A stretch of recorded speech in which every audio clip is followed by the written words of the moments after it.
సాయి గారు అయితే మొదలెట్టాడు యుద్ధం అమెరికా, బట్ నేను ముగిస్తానంటున్నాడు ట్రంప్. నేను మొదలెట్టలేదు, నేను ముగిస్తాను. మొదలెట్టింది అంటే బ్లేమ్ గేమ్, భయంకరంగా బ్లేమ్ గేమ్ ఆడుతున్నాడు.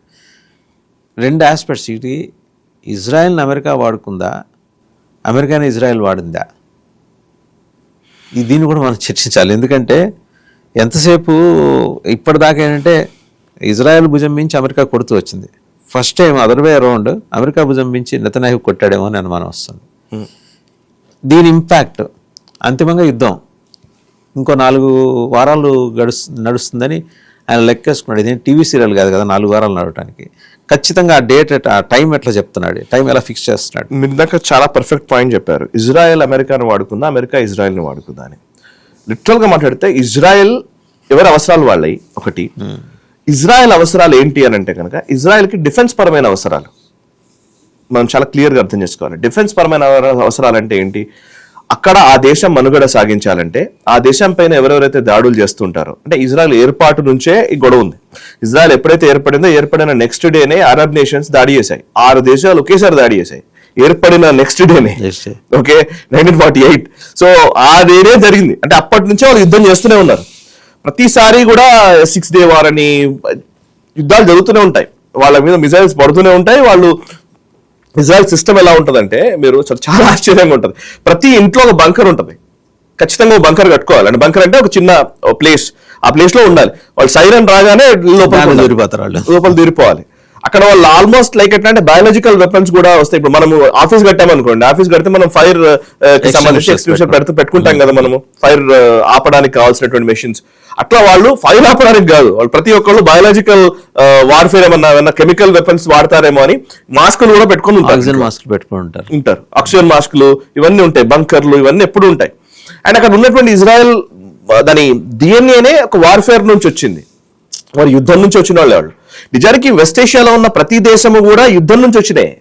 వీళ్ళందరికీ ఫైటింగ్ స్పిరిట్ ఎక్కువ ఉంటుంది. ఇప్పుడు మీరు తాలిబాన్లని ఎన్ని రోజులు ఎన్ని సంవత్సరాలు చేసినా కూడా వాళ్ళ దగ్గర అత్యాధునిక వెపన్స్ లేవు, ఎయిర్ ఫోర్స్ లేదు, పెద్ద యాంటీ మిసైల్ సిస్టమ్స్ లేవు, ఏమీ లేవు. కానీ తాలిబాన్లను ఏం చేయలేకపోయింది అమెరికా. ఎందుకు అనంటే ఆ టోపోగ్రఫీ, ఆ జాగ్రఫీ చాలా ఇంపార్టెంట్ వాళ్ళకి. వాళ్ళ టెరైన్ లోకి నువ్వు వెళ్ళి బూట్స్ ఆన్ ద గ్రౌండ్ పెట్టాలంటే భయం వేస్తుంది ఇప్పుడు అమెరికాకి. ఎందుకంటే తాలిబాన్ విషయంలో ఎంత నష్టపోయారో వాళ్ళకి తెలుసు. ఇప్పుడు ఇరాన్ లో కూడా అదే పరిస్థితి. ఇరాన్ టోపోగ్రఫీ చాలా పెక్యులర్ గా ఉంటుంది. వియత్నాం నుంచి బయటికి అట్లాగే పరాభవంతో బయటకు వచ్చిన పరిస్థితి. అందుకే దేశాలు ఇవన్నీ. అమెరికా ఎప్పుడు కూడా ఆయుధాలను నమ్ముకుంది, కానీ నిజానికి వార్ఫేర్ లో ఉండాల్సింది టోపోగ్రఫీ. ఆ పర్టికులర్ గ్రౌండ్ మీద వాళ్ళకు పట్టు ఉండాలి. ఇప్పుడు మనం మౌంటైన్ వార్ఫేర్ అంటామండి. పర్వత శ్రేణిలో జరిగేటువంటి యుద్ధాల్లో భారత్ ని కొట్టే దేశం లేదు ప్రపంచంలోనే. చాలా మంది తెలియదు. మౌంటైన్ వార్ఫేర్ లో మనమే టాప్. మన దగ్గర ఎట్లాంటి సిస్టమ్ ఉంటుందంటే మీరు అబ్జర్వ్ చేస్తే మన సైన్యానికి -53 డిగ్రీ సెంటీగ్రేడ్ లో సియాచిన్ గ్లేషియర్ లో ఆర్మీ జవాన్లు పనిచేస్తారు.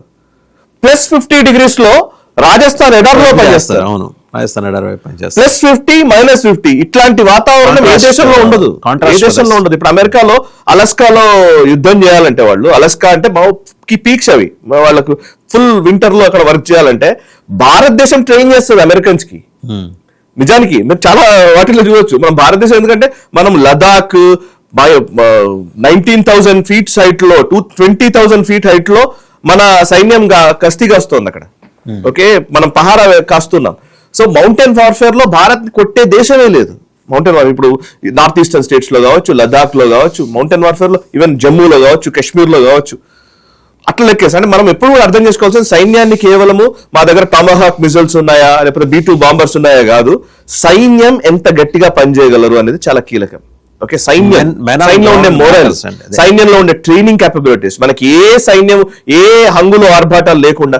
చూడండి, మిగ్గులో అభినందన్ వర్ధమాన్ గారు F-16 కొట్టాడు Pakistan. F-16 4.5 generation fighter jet, ఇది 2nd generation fighter jet. So మనిషి లెక్క మనది. సో అది నేను ఇప్పుడు కూడా అదే పరిస్థితి. ఇజ్రాయెల్కి ఏమైందంటే ఈ గొడవలో జరుగుతుంది ఏంటంటే, ఇజ్రాయెల్ ఏం చేసిందంటే అండి, వాళ్ళ ఎగ్జిస్టెన్షియల్ క్రైసిస్, అది వాళ్ళ అస్తిత్వానికే ఒక పోరాటం లాంటి ఒక పరిస్థితి ఉన్నది. సో ఇరాన్ కనుక న్యూక్లియర్ మిసైల్స్ తయారు చేసుకుంది అనుకోండి, ఫస్ట్ న్యూక్లియర్ మిసైల్స్ యూజ్ చేసేది ఇజ్రాయెల్ పైనే. సో న్యూక్లియర్ మిసైల్స్ కాకూడదు, ఫస్ట్ న్యూక్లియర్ మిసైల్ కాకూడదు. ఇప్పుడు మనం ఇప్పటికి 2-3 సార్లు కొట్టారు, ఆ న్యూక్లియర్ అసెట్స్ ని కొట్టారు, ఎన్రిచ్మెంట్ ప్రోగ్రామ్స్ ని కొట్టారు, అన్ని చేశారు, అయినా కంటిన్యూ అవుతోంది. అంటే ఎవరి వల్ల కంటిన్యూ అవుతుంది? ఖమేనీ వల్ల కంటిన్యూ అవుతుంది.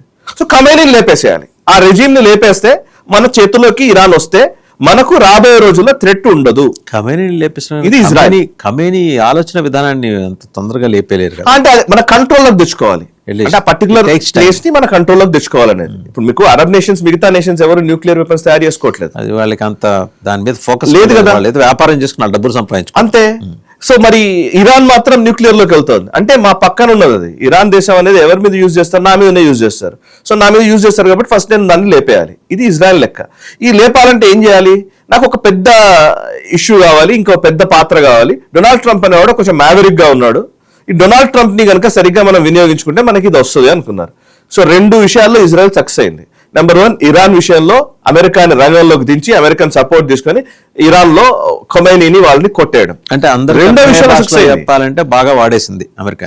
ఎగ్జాక్ట్లీ. రెండో విషయంలో సక్సెస్ అయింది. రెండో విషయం ఏంటంటే డొనాల్డ్ ట్రంప్ కి రియల్ ఎస్టేట్ ఉంది. ఓకే, ఆయనకు రియల్ ఎస్టేట్, ఆయనకు ఉన్నటువంటి ఆ ట్రంప్ టవర్స్, ఈ పిచ్ ఉంది. సో ఆయనకి ఏ ఆఫర్ చేసింది? గాజా అనే ప్లేస్ ఉంది, మీరు కావాలంటే ఇక్కడ యూజ్ చేసుకోవచ్చు అంది. దానికి డొనాల్డ్ ట్రంప్ ఏం చేశాడు? నేను ఒక బోర్డు పెడతాను, ఇంతమంది దేశాలు ఉంటాయి, మేము అక్కడ పీస్ ని, శాంతిని స్థాపిస్తాము అని అన్నాడు. సో నిజానికి డొనాల్డ్ ట్రంప్ బోర్డు అది అమెరికన్ బోర్డు కాదు, లిటరల్ గుర్తుంచుకుంటే. సో డొనాల్డ్ ట్రంప్ బోర్డు అయిపోయింది, గాజా కూడా క్లియర్ అయిపోయింది. సో ఇజ్రాయెల్ కి కావాల్సిన పనుల్ని అదే డొనాల్డ్ ట్రంప్ ను వాడాడు పూర్తిగా. ఎగ్జాక్ట్లీ అదే జరిగిందని నా అభిప్రాయం.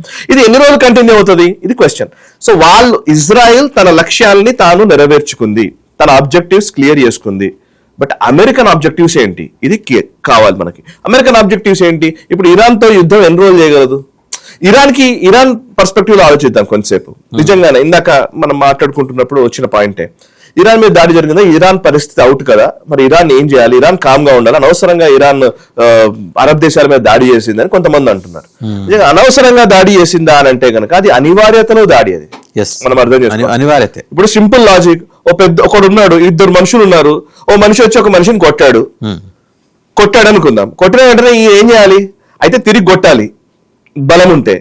లేదనంటే నేను అట్లీస్ట్ తిట్టాలి, ఏదో ఒకటి చేయాలి. లేకపోతే ఇంకో 2-3 అటాచ్ చేసి వీళ్ళందరినీ పంచాయతీలోకి తీసుకురావాలి, దాన్ని ఎస్కలేట్ చేయాలి.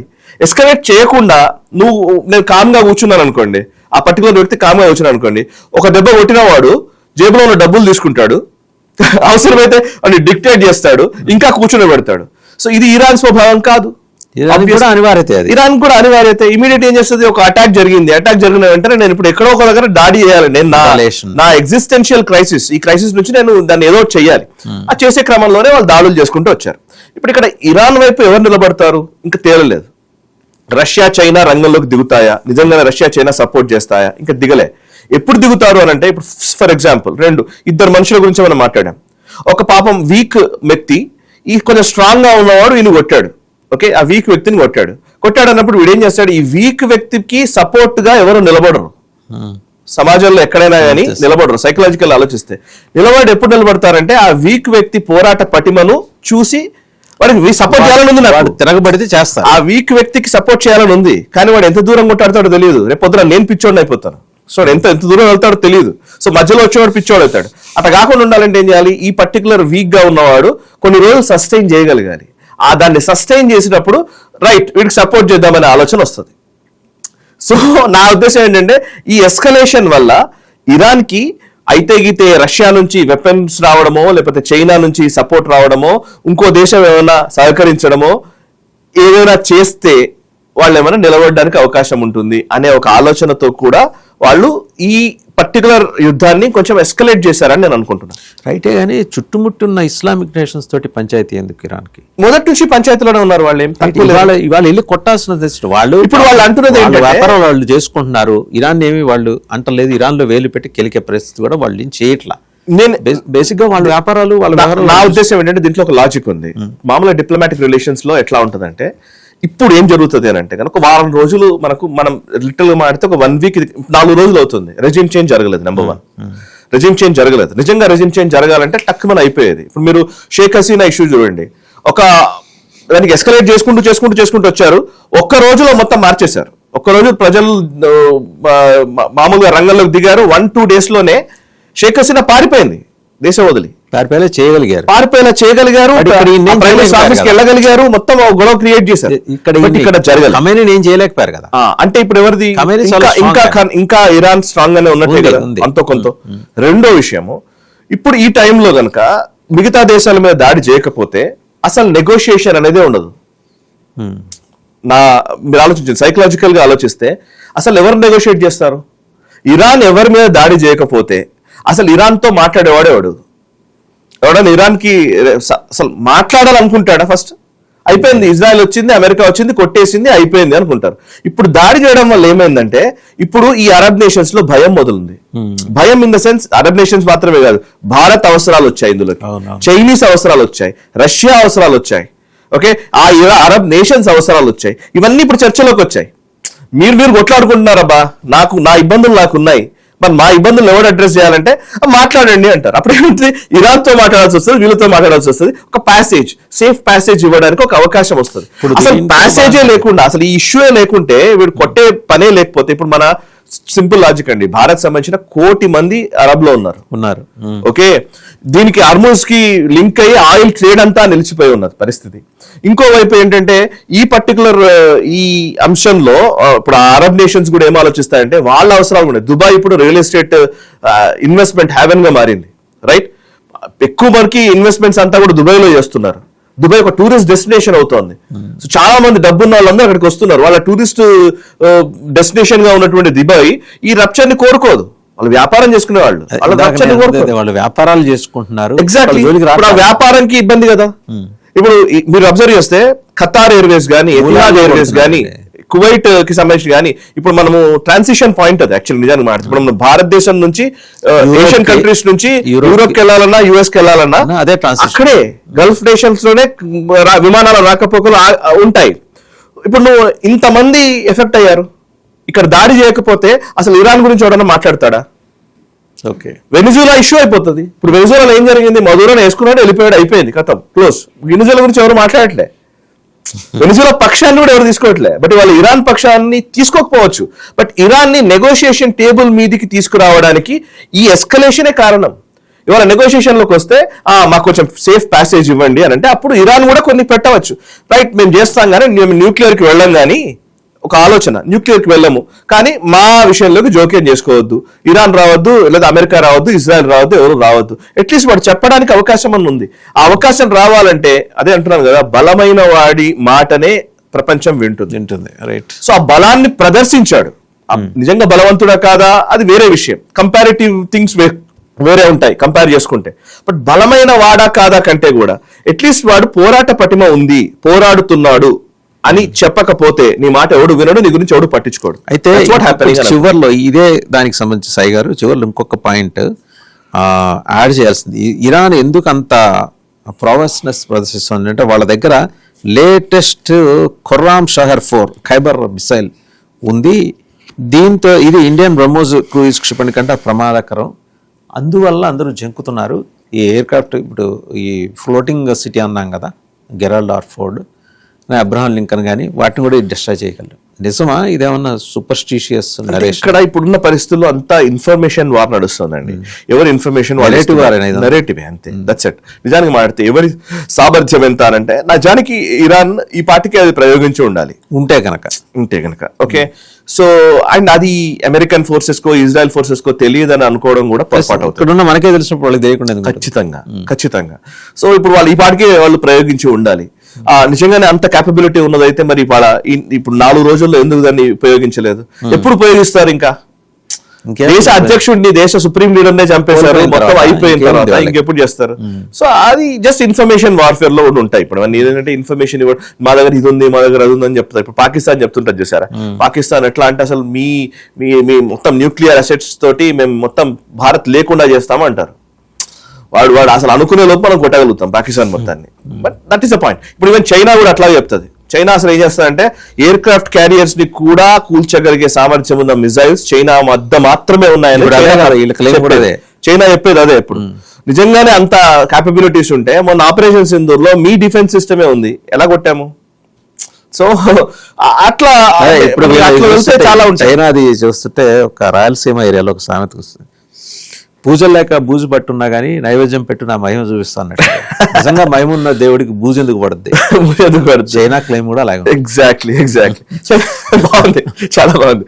సో ఇప్పుడు పాయింట్ ఏంటంటే ఈ రోజున్న పరిస్థితుల్లో కాకపోతే మనకు అవసరాలు కొన్ని ఉన్నాయి. మనకు చాలా అంటే ఎప్పుడు కూడా ఉక్రెయిన్ వార్ జరిగినా ఇంకోటి జరిగినా యుద్ధం మొదలైనప్పుడు ఒక ఘర్షణ తీవ్రం చేయడానికి ఒక పరిస్థితులు వచ్చినప్పుడు అంతర్జాతీయ సమాజమో ఇంకోటో వాణిజ్య అవసరాలు ఏదో ఒక రూపంలో ఒక థెరపీ వస్తుంది, ఒక చిన్న పాజ్ వస్తుంది. ఈవెన్ మనం యుక్రెయిన్ టైంలో కూడా అదే చేసాం, ఒక చిన్న పాజ్ తీసుకుని అటు రష్యాను ఒప్పించాము, ఇటు యుక్రెయిన్ ఒప్పించాము. మా ప్రజలు ఉన్నారు అక్కడ, మేము ఫస్ట్ వాళ్ళని తెచ్చుకుంటామని చెప్పాము. ఓకే, అట్లాంటి ఒక పరిస్థితి ఇనిషియేషన్ తీసుకుంది. మన 1 కోటి మంది ఉన్నారు, వాళ్ళ ప్రయోజనాలు మనం ఇవాళ మనం తెచ్చుకుంటామా అనేది కూడా క్వశ్చన్. ఇక్కడ తీసుకురావడం అనేది కూడా చాలా చిన్న విషయం కదా. అందరూ అక్కడ వాళ్ళ కెరియర్స్ ఆధారపడి ఉన్నాయి. ఇదంతా ఏదో ఉక్రెయిన్ లో కొంతమంది స్టూడెంట్స్ ఉన్నారు వాళ్ళని తీసుకొచ్చుకుందాం అన్నట్టుగా కాదు ఇది. సో ఇప్పుడు మనం ఇక్కడ 1 కోటి మంది అని అంటే ఇట్ ఇస్ బిగ్ నెంబర్. ఇప్పుడు మన ఆలోచన ఎట్లా ఉండాలంటే అక్కడ అసలు ఫస్ట్ ఈ పర్టికులర్ అరబ్ నేషన్స్ మీద దాడి జరగని పరిస్థితి మనం నెలకొనేలాగా చేయాలి. అందుకే అరబ్ నేషన్స్, ముఖ్యంగా ఈ గల్ఫ్ నేషన్స్ ఈ యుద్ధంలోకి దిగకూడదు అనే ఒక భావనలోనే ఉన్నాయి. వాళ్ళకి ఇష్టం లేదు ఎస్కలేట్ అవ్వడం. అండ్ వాళ్ళకు ఇజ్రాయెల్ అమెరికా యుద్ధంలోకి మేము తలదూర్చి ఇప్పుడు మేమేదో ఈ గొడవ ఏమవుతుందంటే అమెరికా పైనుంచి ఉంటది, చూస్తూ ఉంటది, అమెరికాకి ఏ సంబంధం లేకుండా పైనుంచి చూస్తుంటది, మీరు కొట్టుకోండి అన్న పరిస్థితి ఆ గల్ఫ్ నేషన్స్ కూడా గుర్తిస్తున్నాయి. సో అందుకే గల్ఫ్ నేషన్స్ కూడా దీంట్లోకి రావు అని నేను అనుకుంటున్నాను. అండ్ ఇజ్రాయెల్ అవసరాలు ఆల్రెడీ, ఇజ్రాయెల్ ఆబ్జెక్టివ్స్ ఆల్రెడీ నెరవేరాయి. ఇజ్రాయెల్ కి దీంట్లో వాణిజ్యపరమైన అవసరం లేదు. ఇప్పటికే వాళ్ళ తలకాయ నొప్పులు డిఫెన్స్ పరమైన అవసరాలే వాళ్ళకు. ఇరాన్ తో తలకాయ నొప్పి పోయింది, హమాస్ హెజ్బుల్లాస్ తోటి పోయింది, హౌతీస్ తోటి అయితే కొంచెం ఉంది, ఇంకా హౌతీస్ తో కొంత ఉంది. అంటే ఇజ్రాయెల్ కి ఇందులో వాణిజ్య అవసరాలు లేవు, కనిపించట్లేదు.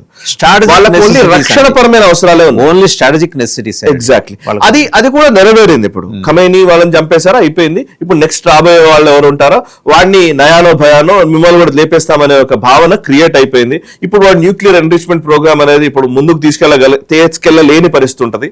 సో రాబోయే కొన్ని రోజుల్లో ఆ రెజిమ్ ని కూడా మార్చడానికి ఏదో ప్రయత్నాలు చేస్తారు, అది వేరే.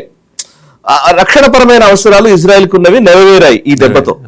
బట్ అమెరికా అవసరాలు ఏంటి అనేది ఇందాక మీరు అడిగిన ప్రశ్న అది. అమెరికా అవసరాలు ఏంటి అంటే పెట్రో రేట్ ని పెంచడం, డాలర్ ని ఇంకా బలోపేతం చేసుకోవడము. ఆయనకున్నటువంటి ఇప్పుడు కొంత క్వశ్చన్ ఏమొస్తుందంటే ఎప్స్టీన్ ఫైల్స్ నుంచి జనాల్ని తప్పుదోవ పట్టించడం కోసమే ఇది చేశాడు అనే భావన కూడా వస్తుంది ఒకటి. అండ్ ఎప్స్టీన్ ఫైల్స్ నుంచి, టారిఫ్స్ వార్ నుంచి, వీటన్నిటి నుంచి ఈ జనాలని కొంచెం పక్కకు తప్పించడం కోసం, అంటే దాన్ని డైవర్షన్ టాక్టిక్స్ లో భాగంగా ఇది జరిగిందని, రాబోయే అప్పు నుంచి జనాల్ని డైవర్ట్ చేయడము, మిడ్ టర్మ్ పోల్స్ రాబోతున్న టైంలో ఇదొక వేరే అంశంగా చూపించడము, ఇట్లాంటి అనేక అంశాల మధ్య వ్యాపారం చేసుకునేవాడు ట్రంప్. చాలా రకాల తన బిజినెస్ ని కాపాడుకోవడం కోసం ఎన్ని రకాల ఎత్తుగళ్ళైనా వేస్తాడు.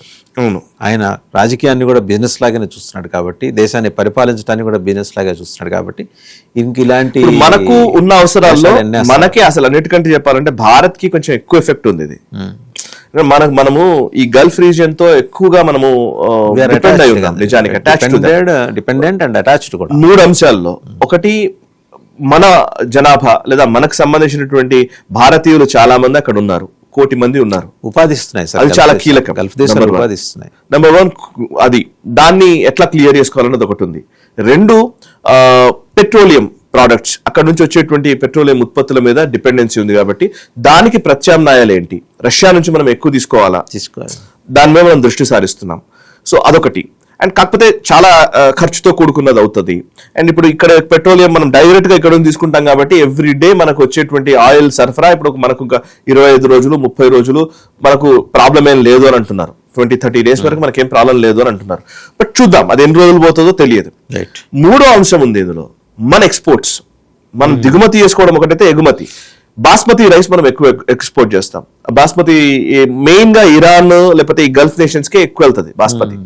సో మన బాస్మతి రైస్ ఎక్స్పోర్ట్స్ ని మనం ఏం చేయాలి? ఇప్పుడు మనం ఆల్రెడీ స్టాక్స్ అన్ని మొత్తం ఇట్లా పైలప్ అయి ఉన్నాయి, ఆగిపోయి ఉన్నాయి. దాన్ని ఏం చేయాలి? 2, ఎలక్ట్రానిక్ గూడ్స్ లేకపోతే మొబైల్ సంబంధించిన మ్యానుఫ్యాక్చరింగ్ మన దగ్గర బాగా పెరిగింది, ఎక్స్పోర్ట్స్ కూడా చేస్తున్నాం మనం. చూడు, ఆ ఎలక్ట్రానిక్స్ అవన్నీ ఎక్స్పోర్ట్ చేసేటప్పుడు మెయిన్ గా యూరోప్ కి వెళ్ళాలన్నా లేకపోతే గల్ఫ్ నేషన్స్కి రావాలన్నా ఇప్పుడు ప్రాబ్లం ఉంది. ఆ సూయిజ్ కెనాల్ కావచ్చు, ఇది కావచ్చు. సూయిజ్ కెనాల్ని మనము ఆల్టర్నేట్ కావాలంటే మొత్తం చుట్టూ తిరిగి వెళ్ళాలి. చుట్టూ తిరగాలంటే చాలా ఖర్చుతో కూడుకున్నది, లాజిస్టికల్ ప్రాబ్లం వస్తాయి. ఇదొక ఇష్యూ. ఈ 3 ఇష్యూస్ ఉన్నాయి. మన ఇంపోర్ట్స్, ఆయిల్ ఇంపోర్ట్స్, మన ఎక్స్పోర్ట్స్. ఈ రెండిటికి సంబంధించి ప్రత్యామ్నాయాలు ఏం చేయాలి అనేది ఒకటైతే, మన మనుషులు అక్కడ ఉన్నారు కాబట్టి వాళ్ళని ఎలా పరిరక్షించుకోవాలనేది 3వ అంశం. ఈ అంశాల చుట్టూతానే ఇప్పుడు భారత దృష్టికోణం అంతా కూడా ఎట్లా ఉందంటే, ఇప్పుడున్న పరిస్థితుల్లో కొన్ని రోజులు వెయిట్ చేద్దాం, జస్ట్ ఒక 1 వీక్ అయితే ఇవన్నీ సమసిపోతాయి. ఎక్కడో దగ్గర ఒక చిన్న ఆప్షన్ వస్తుంది. ఆప్షన్ ఎమర్జ్ అయినప్పుడు డిస్కస్ చేయడానికి అవకాశం ఉంటుంది. ఆ నెగోషియేషన్స్ లో కొంత పరిస్థితి సద్దుమణిగే అవకాశం ఉంటుంది అనేది మన అభిప్రాయం కూడా. రైట్ సాయి గారు, thank you very much. So చూసాం కదా, మొత్తం 4-5 విభిన్న అంశాలను స్పృశించే కార్యక్రమం. ట్రంప్ మనస్తత్వం, ఒక అధ్యక్షుడిగా ట్రంప్ ఏంటి, వ్యాపారవేత్తగా ట్రంప్ ఏంటి, ఆ 2 రోల్స్లోనూ ఆయన సాధించాలనుకున్న ప్రయోజనాలు ఏంటి, సాధించినవేంటి, అలాగే ట్రంప్ని అడ్డం పెట్టుకొని నెతన్యాహు ఏం సాధించాడు. ఖచ్చితంగా ఏంటంటే ఎక్కువ లాభపడింది ఈ మొత్తం ఎపిసోడ్లో ఇజ్రాయెల్. తన ఇంట్లో రూపాయి ఖర్చు కాకుండా అమెరికా చేత ఖర్చు పెట్టించి ఆయుధాలు కావచ్చు, డబ్బులు కావచ్చు, తన ప్రయోజనాలు సాధించుకుంది. ఇరాన్ కూడా తన ప్రావెస్నెస్ని నిరూపించుకోవడంతో పాటు ఎలాగూ మొత్తం గ్రౌండ్ జీరోకి వెళ్ళిపోయాం, మళ్ళీ యాషెస్లోంచి లేవాలి కాబట్టి మిగిలినంతా కూడా ప్రయోగించేద్దాం, మిగిలిన చుట్టుముట్టిన నేషన్స్ని భయపడదాం, అప్పుడు డైలాగ్కి టేబుల్ దగ్గరికి వస్తారు వాళ్ళు సంభాషణ కోసం. మంచి ఎత్తుగడ రాజకీయంగా. అండ్ ఇది షియా సున్నీల ఘర్షణలాగా చూడాలా, సాంస్కృతిక ఘర్షణలాగా చూడాలని అంశం వచ్చినప్పుడు పలు అంశాలని సాయికృష్ణ ప్రస్తావన చేశారు, ఇందులో విశ్లేషణ చేశారు. ఖచ్చితంగా ఇది షియా సున్నీల అంశం మాత్రమే పరిమితం చేసి చూడాల్సిన సబ్జెక్ట్ అయితే కాదు, బియాండ్ వెళ్ళాలి. ఖచ్చితంగా మిగిలిన రోజుల్లో దాని గురించి కూడా వెళ్తున్నాం. And trade, strait of Hormuz close అయిపోయిన తర్వాత మనకి ఇంకా hardly 4 weeks we have reserves, oil reserves with us. 4 వారాల తర్వాత మనకి రేషన్ వచ్చేస్తుంది ఆటోమేటిక్గా. ఇదిగో రోజుకి ఫలానా బైక్ అయితే 2 లీటర్స్, కార్ అయితే 10 లీటర్స్ ఏదో పెడతారు. మొత్తం ట్రాన్స్పోర్టేషన్ అది ఒక ప్రతిష్టంభన ఏర్పడే ప్రమాదం కనిపిస్తుంది. బట్ అక్కడ దాకా వెళ్ళకపోవచ్చేమో, ఎందుకంటే ఆయుధ వ్యాపారి ఎలాగూ రంగంలోనే ఉన్నాడు కాబట్టి ట్రంప్ దీనికి ఏదో మరి మెజిషియన్ మ్యాండ్రేక్ లాగా మ్యాజిక్ వ్యాండ్ ఏదైనా బయటికి తీసి చేయొచ్చు. ఎందుకంటే నేను చెప్తున్నాడు ప్రతిదీ ఆయన 4 టెర్లలాగా బ్రహ్మంగారిలాగా జరగబోయేవన్నీ చెప్పేస్తున్నాడు. నిన్న కూడా చెప్పాడు 4 వారాలని. 4 వారాల తర్వాత పెట్రోల్ ధరలు తగ్గుతాయని కూడా చెప్పాడు. అది కూడా జరుగుతుందేమో చూద్దాం.